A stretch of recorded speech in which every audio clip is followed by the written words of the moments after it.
우리 지역 이슈에 대해 톡 까놓고 편하게 이야기를 나눠봅니다. 시사 토크, 톡 까놓고 톡. 그럼 스튜디오를 찾아주신 패널들을 소개하겠습니다. 자, 먼저 왼쪽 편에는 정성만 동서포럼 대표님 나오셨습니다. 반갑습니다. 네, 반갑습니다. 그리고 반대편에는 최승재 지역대생연구소 소장님 나오셨습니다. 반갑습니다. 반갑습니다. 자, 이렇게 바쁘신 일정에도 참석해 주신 두 분 감사합니다. 자, 그럼 오늘 톡 까놓고 톡의 주제 살펴보겠습니다.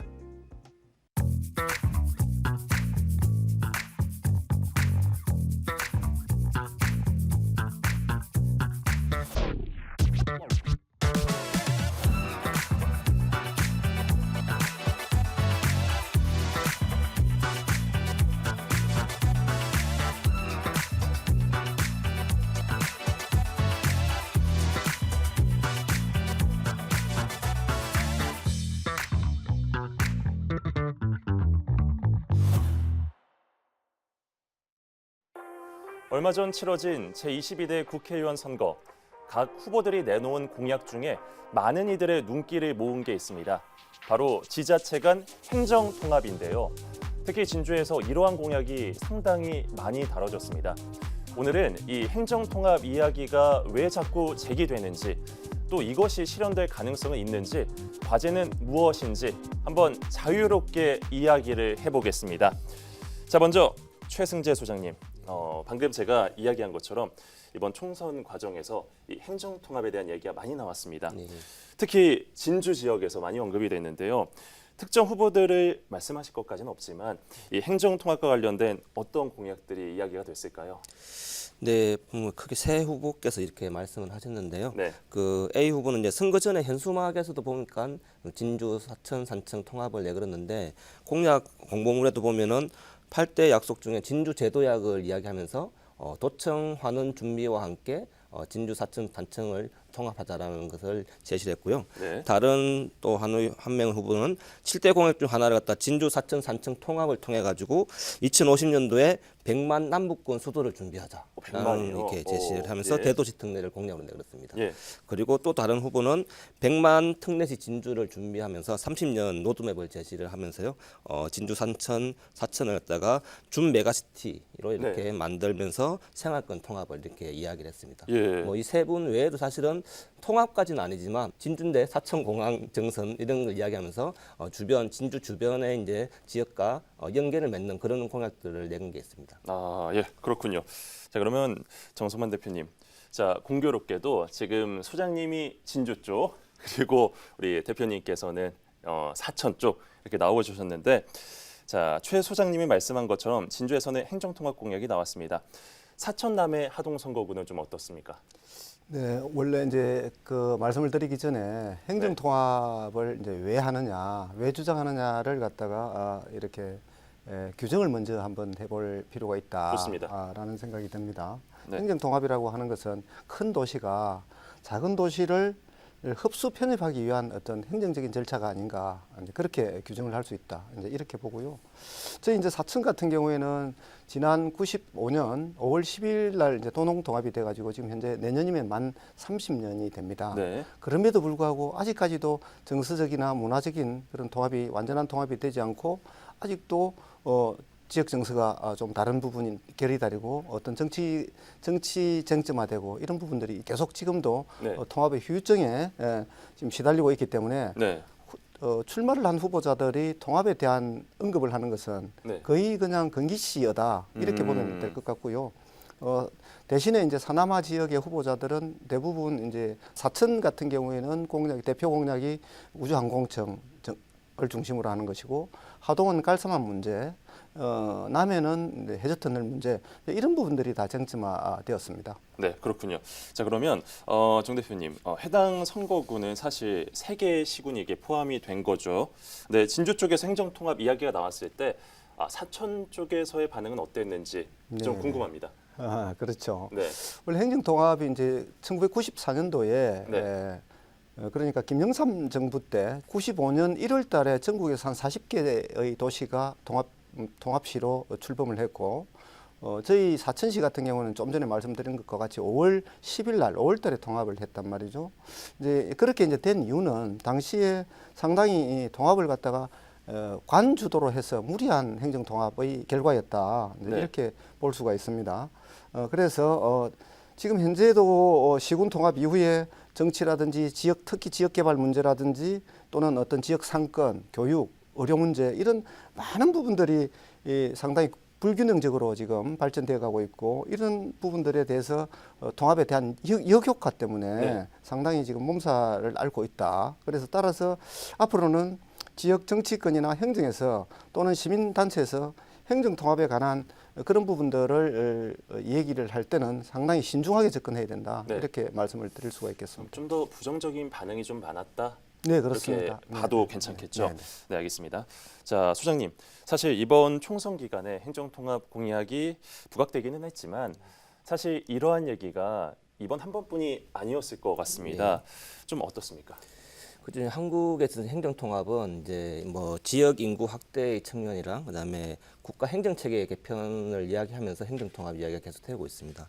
뭐 지역 인구 확대나 뭐 지역 소멸 부분은 좀 뒤에도 이야기할 수 있을 것 같기 때문에 네. 일단 국가 차원 행정 체계 개편을 보면요, 특히 광역도 도를 갖다가 폐지를 논의하면서 이제 행정 체계를 개편하자. 그리고 그 과정으로 행정 통합을 이야기를 많이 했습니다. 보면은 지금은 이제 광역시도랑 기초지자체 이렇게 돼 있잖아요, 그죠? 네. 근데 이것을 통합해가지고 100만에서 200만 내외의 어떤 수십 개의 작은 광역 시로 이렇게 만들자라는 네. 안들이 멀리는 박정희 정부 시절부터 이야기가 있었고요. 이후 이제 김영삼 정부 후반부터 김대중 정부 시절에 이렇게 논의가 되고, 그다음에 다시 참여정부 말부터 해가지고 이제 그 이명박 정부 때도 이렇게 논의가 됐습니다. 물론 이제 박근혜 정부 때부터 지금까지는 거의 이제 논의가 좀 중단되어 있는 상황이긴 한데요. 약간 구체적으로 보면은 네. 96년도에 이제 강력도 폐지를 위해서 2009년까지 48개 광역시로 만들자라는 안이 있었습니다. 예. 그때 이제 특히 그 중에서 6곳, 16개 시군을 약간 자율통합 지역으로 이렇게 선정을 했었어요. 애초 이제 대상이었던 그냥 김해를 제외한 마창진이 사실상 통합돼서 창원시가 됐는데 이때 사실상 제한된 대상지였고요. 그다음에 지금 그 뒤에 통합된 청원군이랑 청주시, 여기도 사실 그때 자율통합 대상지였어요. 예. 근데 사실은 진주와 산청도 원래 자율통합 대상지였는데 거기는 통합되지는 않았고요. 네.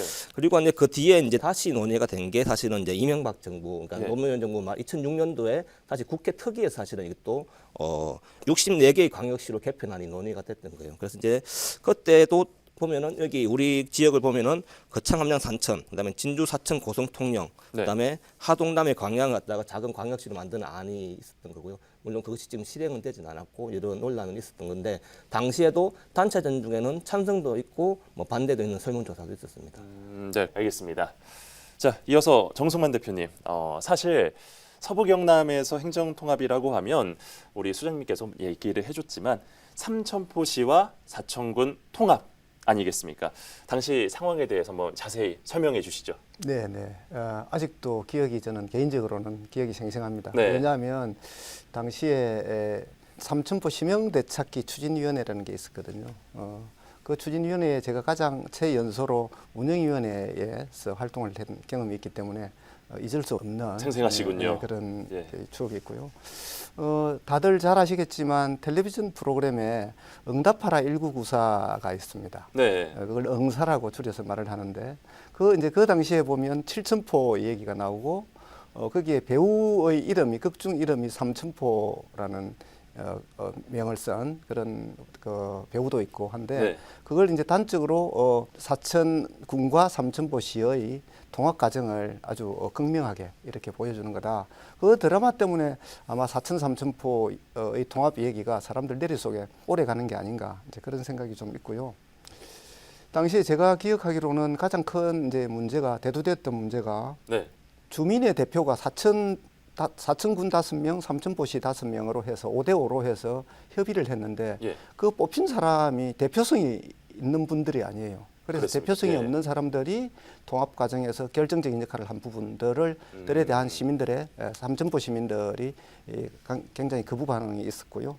그다음에 이제 절차적 오류가 좀 있었습니다. 네. 그 관주도로 해서 억지 통합을 시키려고 하다 보니까 거기에 대한 반발이 많았던 걸로 기억이 되고 그다음에 이제 협상 내용이 상당히 뭐한 7, 8가지의 협상 내용인데 그중에 대표적으로 지금 우리가 사천시청이 사천군과 삼천포의 중간에 둔다. 그렇게 해서 지금 현재 용현에 위치하고 있거든요. 네. 그런 것처럼 이제 몇 가지의 다른 협의사항이 있었는데 거기에 대한 부분들에 상당히 불편한 부분이 많았다. 네. 그런 얘기고 이제 좀 전에 제가 이제 말씀드렸던 것처럼 정서적으로는 삼천포시가 사천시로 바뀐다는 부분에 대해서 삼천포 쪽에서 굉장한 그런 정서적인 반감이 굉장히 많았다라고 이제 생각이 됩니다. 그런데 이제 제가 조금 더 붙여서 말씀을 드리면 예. 이러한 이제 주민들의 반대도 불구하고 실제로 이제 국가 정부에서는 이 행정 통합을 하려고 하는 이유가 큰 단위에서의 그 비용 절감, 그다음에 극규모의 경제를 통한 공공 서비스의 이 발전, 예. 그다음에 이제 지역 균형 개발 이제 이런 부분들이 이제 크게 행정 통합을 하는 이유인데 실질적으로 지금 30년을 되돌아보면 그런 부분에 있어서 결코 긍정적인 점수를 줄 수 없다. 그렇기 때문에 행정 통합에 대해서는 다시 한 번 더 아주 신중하게 접근해야 된다. 그것을 강조하고 싶습니다. 네. 자, 소장님, 이 행정 통합에 대해서 부정적인 면도 있고 긍정적인 면도 있겠지만 이렇게 활발해지는 이유에 있어서는 저는 지방 소멸 위기가 좀 큰 원인이 아닐까라고 조심스럽게 생각을 해볼 텐데요. 예. 어떨까요? 맞습니다. 그러니까 조금 전에 행정 체계 개편 부분도 한 축에 있긴 하지만은 한 축은 또 이제 인구 문제입니다. 결국은 인구 네. 문제고 특히 이제 인구가 줄고 있기 때문에 지역 인구를 확대하겠다고 하고 그런 부분들에 대한 약속들을 선거 때마다 이렇게 주장을 하게 되는 거죠.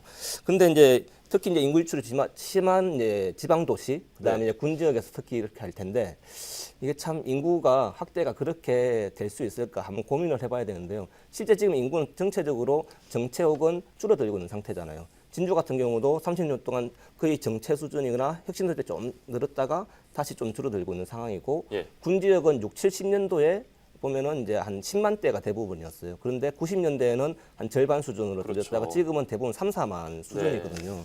뭐 이런 상황에서 이제 자력으로 인구를 늘릴 수 없으니까 통합하자. 통합으로. 라는 이야기들 네. 지금 나오고 있는, 그러니까 통합을 통해 덩치를 키우자 이렇게 이야기를 하는 거죠. 그런데 뭐 사실 인구 이동을 한번 생각했을 때 진주시의 인구가 이제 대도시로 가고 옆에 군 지역의 인구들이 준주시나 대도시로 가면서 사실은 진주는 어느 정도 유지, 나머지는 줄어들고 있는 상황이었어요. 근데 이러한 구조를 그대로 놔두고 그냥 통합만 했을 때 인구가 유지가 될까요? 저는 줄어들 거라고 보거든요. 네. 사실 이제 거기다가 우리나라가 지금 세계적인 초저출산 국가로 되고 있는 상태인데 이 부분이 이제 개선되지 않은 상태에서 네. 그냥 이제 뭐 통합을 한다고 했을 때 이렇게 될 건가? 사실 저출산 문제도 마찬가지입니다. 이게 군 지역에 오히려 출산율은 높습니다. 출산되는 아이들은 적지만은 출산율은 서울이 제일 낮고 대도시가 낮습니다. 그래서 군 지역에 이런 그다음 지방 도시의 어떤 아이들이 태어나가지고 사실은 대도시 인구를 유지시켜주고 있는 수준인 상황에서 뭐 이런 구조 바뀌지 않고 뭐 100만 도시를 만든다, 통합을 한다 이런 부분들은 사실상 그냥 약간 그냥 구호적인 성격이 좀 강하다고 생각이 들고요.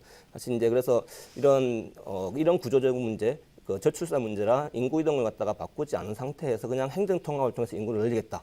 이거는 그냥 언발의 오줌 누기 수준의 어떤 위봉책이다라는 생각이 듭니다. 네. 자, 그러면 우리 정 대표님께서는 이 행정 통합 신중에 신중을 기해야 된다 이런 말들이 나올 수밖에 없는 것 같고요. 또 사천, 삼천포 통합을 보셨을 때도 뭐 그런 여러 가지 모습들을 보시면서 신중을 기해야 된다는 거 공감을 하실 거예요. 그렇다면 정상적인 궤도에 오르기 위해서는 무엇이 필요하다고 보십니까? 일단은 통합 부분에 대해서는 신중하게 접근을 해야 되는 것을 전제로 해서 네. 이제 95년 5월 10일 날 사천군과 삼천포시가 통합을 했다라고 말씀을 드렸는데요. 이제 내년이면 만 30년입니다. 이 30년 동안 어떤 변화가 일어났느냐? 과거에 동지역이 94년도에 통합하기 직전에 인구가 65,697명이었습니다. 그런데 지금 현재 2023년 12월 말 기준으로 해서 예. 동지역 인구가 삼천포, 그러니까 과거의 삼천포시 지역 인구가 44,999명입니다. 그 숫자를 갖다가 비율로 환산을 하면요, 통합 30년 만에 31.5%의 인구가 줄었습니다. 예, 3분의 1의 인구가 사라진 거죠. 그렇습니다. 예. 그렇게 되다 보니 지역 경제가 살아날 수가 있습니까? 상식적으로 말이 안 되는 얘기예요.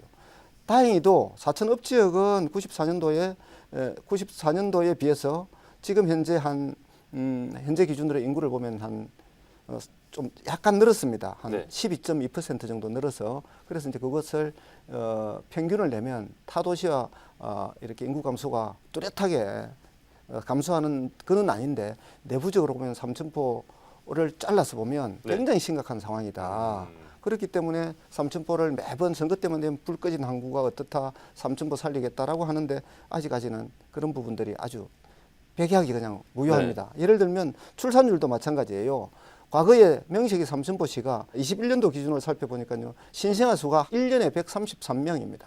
거기에 반해서 군부 같은 경우에 325명 정도 되는데 예. 이게 비율을 보면 29대 71의 비율이에요. 그럼 가면 갈수록 어떻게 되겠습니까? 삼천포는 점점 공동화가 일어날 수밖에 없는 그런 상황으로 지금 치닫고 있다. 그런 문제를 들 수 있고 또 하나는 제가 삼천포의 얘기이기 때문에 강조를 좀 하자면 네. 사천시가 통합이 되고 나서 1년에 연간 예산이 이제 올해 같은 경우에 한 9,600억 정도 됩니다. 우리가 그 선거의 한 지역군데 남해 같은 경우에는 연간 한 7,400억 정도가 네. 예산이 되고요. 하동군이 한 7,100억 정도의 예산이 됩니다. 이 두 개를 합치면 아무리 적은 경우에도 한 1조 한 2천억에서 한 1조 4천억, 어떤 경우는 1조 5천억 정도까지 갑니다. 두 남해군과 하동군을 합쳤을 때. 예. 그런데 과거에 삼천포시와 사천군이 존재한다고 쳤을 때 아무리 적게 잡아도 6천억을 잡는다면 1조 2천억이 돼야 됩니다. 네. 그런데 1년에 아직까지도 9천억 정도밖에 안 되니 1년에 아무리 못 잡아도 2천억 이상의 국고에서 지원되는 부분들이 빠졌다라고 네. 그냥 쉽게 계산하면 30년이면 돈이 얼마입니까? 예산이 적어도 한 4조 5천억에서 5조 이상은 통합을 함으로써 국고 지원을 받는 부분들은 살림살이 부분들은 적게 받은 게 맞다 이렇게 볼 수 있고 물론 그 돈이 전부 다가 효율적으로 쓰여지는 건 아닙니다.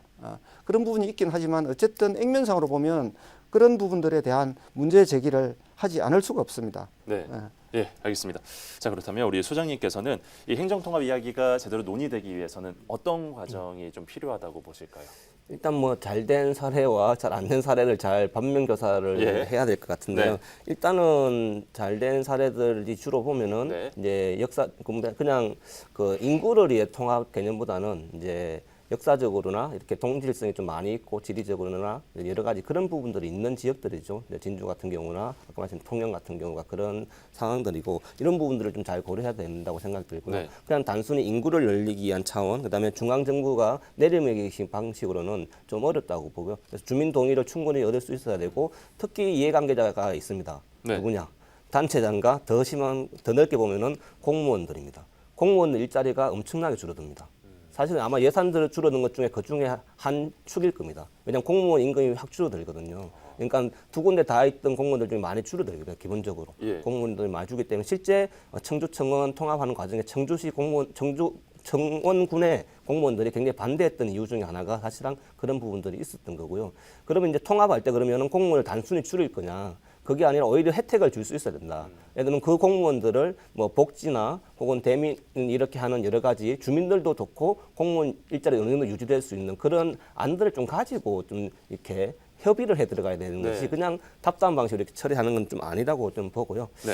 그리고 이제 저는 이제 기본적으로 이제 이런 행정통합은 그런 방향으로 가되 지금 단계 짧은 시기에 행정통합이라고 하는 것들은 사실 돌이키기가 좀 어렵습니다. 그래서 그런 과정들을 가기 전에 행정통합보다는 지금 법적으로 보장이 될 수 있는 특별지자체 이 부분을 좀 추진을 하는 것이 좀 더 적절하다라는 생각이 듭니다. 그래서 공동의 사무들을 같이 처리할 수 있는 그러한 기구들을 만들 수 있는 법적인 토대가 됐단 말이에요. 네. 물론 아직까지는 중앙정부의 권한이나 그다음에 재정 부분에 대해서 아직까지는 법제화되지 않아요. 그 부분은 좀 만들어야 된다고 생각이 들고요. 그런데 지금 하여튼 아까 앞에도 말씀드렸듯이 충청권, 뭐 지리산권 이런 데들을 해서 추진되고 있는 이런 것들처럼 특별지자체를 통해 가지고 예를 들면 그런 특별지자체가 그 아무런 흐름이 없었던 게 아니고 대부분 그 전에 보면은 지금 남중권도 마찬가지로 남해안 남중권도 사실상 협의회가 있고요. 그다음에 지리산권 같은 경우도 지리산 관광개발공사 조합이 있었단 말이에요. 그런 것들이 없는 게 아닙니다. 이미 있는 그런 것들을 잘 이제 행정통합 전 단계라고 할 수 있는 특별지자체나 이런 방식으로 좀 해나가는 것들이 좀 수술이 맞지 않겠는가 생각됩니다. 자, 그렇다면 일단 두 분한테 마지막으로 공통 질문을 드릴 텐데요. 먼저 수장님, 그러면 행정통합 이야기 계속 나오게 될까요? 예, 일단 저는 계속 나온다고 보고요. 계속 나오게 된다. 인구 확대나 대도시로의 어떤 성장 욕구라는 네. 것들이 굉장히 좀 많이 잡혀 있는 상태고 이거는 몇몇 정치인만의 문제는 아닙니다. 사실은 사회 풍토랑 그다음에 이제 우리의 욕망이 좀 있는 것 같아요. 그런 것들을 정치인들은 활용을 해서 표를 만들고 싶은 거죠. 그러다 보니까 이런 공약들이 나온다고 보고요.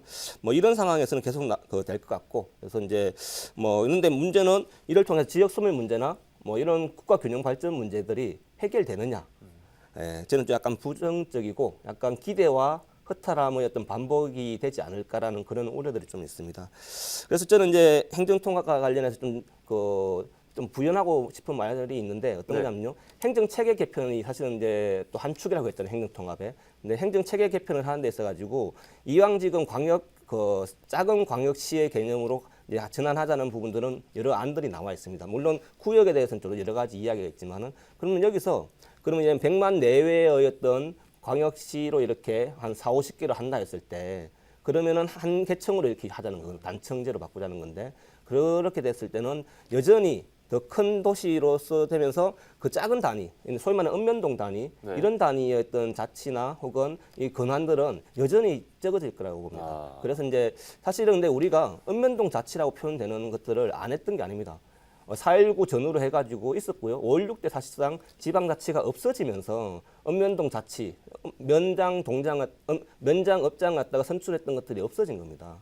근데 이게 지방자치가 90년대 이제 부활은 됐지만, 시장 군수 그다음에 이제 의회는 구성을 할 수 있는 권한을 갖다가 주민들한테 가지게 됐지만은 읍면동은 여전히 하위 행정기구로 남아있단 말이에요. 네. 이 부분을 사실은 행정체계를 개편하는 과정에 읍면동 자치의 부분, 여기를 기초지방정부로 하는 부분을 갖다가 다시금 한번 고찰해보는 것들이 또 필요하고요. 실제 우리나라가 전 세계적으로 봤을 때 기초지방정부의 크기가 너무 큽니다. 네. 한 12만이 넘거든요, 평균적으로. 근데 다른 나라는 수천에서 한 3, 4만 정도입니다. 유럽이나 이런 데들. 예. 우리나라의 읍면동이 한 14,000 정도 되거든요. 네. 딱 우리나라 읍면동 규모가 사실상 기초지방정부 하기 딱 좋은 사이즈고요. 아, 예. 행정체계 개편을 통한 행정통합이 될 때, 예. 광역시로 소광역시로 모을 때 이 과정에 저는 기대를 하고 있습니다. 읍면동 자치가 부활되는 거예요. 아, 자 그렇다면 우리 정성만 대표님도 마지막으로 행정통합 어떻게 될지 봐주시죠. 우선 최 교수님 대학에서 예. 행정과 관련되어 있는 강의를 하시기 때문에 상당히 오늘 좋은 말씀 많이 해주셨고요. 감사하다고 생각이 들고 우리가 이제 통합을 얘기를 하면서 생각을 이제 해봐야 되는 부분이 뭐냐면 계속 행정통합은 진주를 중심으로 한 4층과 3층의 통합 얘기는 지속적으로 나올 겁니다. 아마 선거철마다 나올 가능성이 있는데요. 지금 현재 공무원 한 사람이 민원을 이렇게 얼마 정도 담당을 하고 있느냐를 우리가 한번 살펴봐야 돼요. 진주시 같은 경우는 공무원 한 사람이 192명인데 사천시 같은 경우는 112명이고 예. 그다음에 남해군 같은 경우는 62명이에요. 예. 한 공무원이 민원을 담당하는 인원이. 그다음에 하동군 같은 경우는 58명밖에 안 됩니다. 네. 그 2배 이상의 차이가 나죠. 그러네요. 군하고 시하고. 예. 그래서 우리가 공무원들로부터 서비스를 가까이서 직접 받으려면 어쨌든 도시가 적정 규모로 소규모화 되어야 되고 그다음에 공무원들의 질 높은 서비스를 받으면 공무원 숫자가 적정 숫자가 이렇게 줄어들어야 되는 게 맞습니다. 그런 측면에서 볼 때는 통합만이 능사인가 하는 부분들을 생각해 볼 수가 있고 뭐 우리 최 교수님도 계속 이제 강조를 하셨지만 정말로 인근 도시하고 공동 사무를 볼 경우에는 협력이나 그 연대가 필요할 때는 아까 전에도 최 교수님 말씀하셨지만 2020년 12월에 지방자치법이 전부안이 개정이 되고 그다음에 헌법에도 명시되어 있습니다. 특별지방자치단체가 헌법에 규정이 되어 있지만은 명시되어 있음에도 불구하고 지금 대한민국에 특별지방자치단체를 하는 데가 한 군데도 없어요. 그 시범적으로 할 수 있는 도시가 나와야 됩니다. 그런 차원에서 보면 저는 계속 남양 남중권에 대한 공동 사무를 강조를 하고 있습니다. 왜냐하면 기후 위기에 관한 그런 공동 대응이 굉장히 절실히 필요한 때거든요. 이제 그렇다면은 우리가 특별지방자치단체를 좀 활성화시키고 이런 부분들에 대한 접근이 필요하다 이렇게 볼 수가 있고 오히려 시민들의 어떻게 하면 그 도시가 지자체가 시민들한테 어떻게 하면 행복하게 살 수 있는가를 접근을 해야 되는데 인구가 는다고 해서 이게 능사는 아니다 이런 생각이 들고요. 진주하고 규모가 비슷한 여수 같은 경우에는 우리나라에서 관광객이 가장 많은 도시고 또 순천 같은 경우에는 이번에 시장님이 이 아이디어를 내서 국제정원박람회를 해서 약 한 1,000만 가까운 사람이 한 4주 주간에 이렇게 찾아오는 그런 도시로 만들었지 않습니까? 그런 쪽으로 연구를 해서 접근을 해야 되는 것이지 무조건 인위적인 통합, 인구수 늘리기 이런 부분들은 저는 동의할 수가 없습니다. 네, 알겠습니다. 일단 짧은 시간이었지만 두 분의 말씀을 들어보니까 이 행정통합에 대해서 어느 정도 알 수 있고 좀 생각해 볼 수 있는 시간이었습니다. 자, 갈수록 가파르게 줄고 있는 대한민국 인구로 인해 지방은 말 그대로 소멸 위기를 체감하고 있습니다. 이런 가운데 행정통합에 대한 언급은 앞으로도 계속될 것으로 예상되는데요. 다만 그 논의 과정은 지역 여론을 적극 수렴한 보다 신중한 행보가 돼야 할 것으로 보입니다. 톡카노코 톡, 저희는 다른 이슈와 함께 다시 찾아뵙겠습니다. 시청해주신 여러분 고맙습니다.